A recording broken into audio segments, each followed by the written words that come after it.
This is about WuJi style sitting, which is a meditation we do for a couple minutes before class, right after we've done bowing and saluting, and as a prelude to standing meditation, also done in WuJi style. The most important thing in sitting is to have a chair, preferably a stable chair that has back support. If you're wearing a cool wrap, take it off, and if you have a mouth guard in, take that out. Put them back in later. We're going to work from the feet up.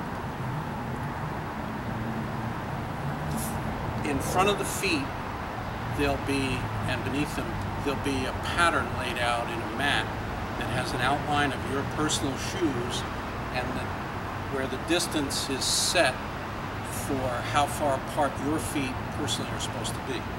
What's going on is there's a point called kidney 1, which is at the bottom of the foot, near where the round bone of the big toe connects. That's called bubbling well. We want to draw an invisible line or an imaginary line between the two kidney 1 points. The bisector of that, the middle of that line, is called the rooting point. Very important in standing meditation and in all the martial arts. So what we want to do is have the student put his foot inside the stencils. If the foot's out, you can either tell him or come and adjust the foot. We're going to work up. So then the next thing to check for is that there's a right angle between the foot and the lower leg at the ankle. So we have a right angle here, we have another right angle here.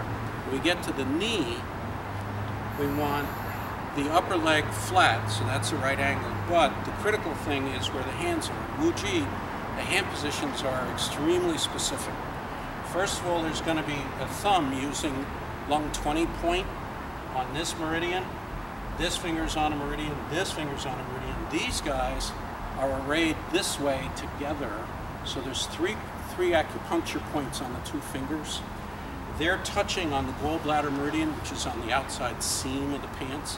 We're going to see the gallbladder meridian again in standing. It's a critical meridian to go down with.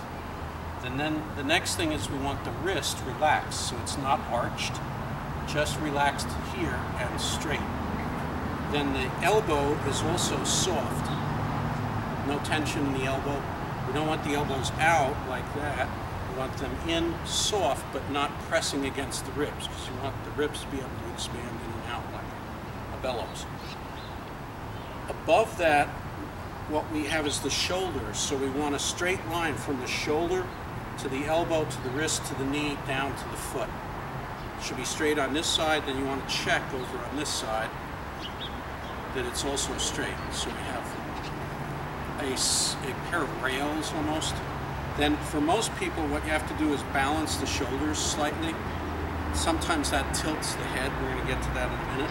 But you want the shoulders flat this way and relaxed. Most of the time, what you have to do is put a thumb here and push the shoulders very gently back. What that's actually going to do, besides making the chest a little larger, is it's going to change the alignment of the lower sacrum, particularly the Ming Men point, which is here. So it's going to tuck his butt in slightly, sit him up a little, just a little bit more. So that's what this adjustment does.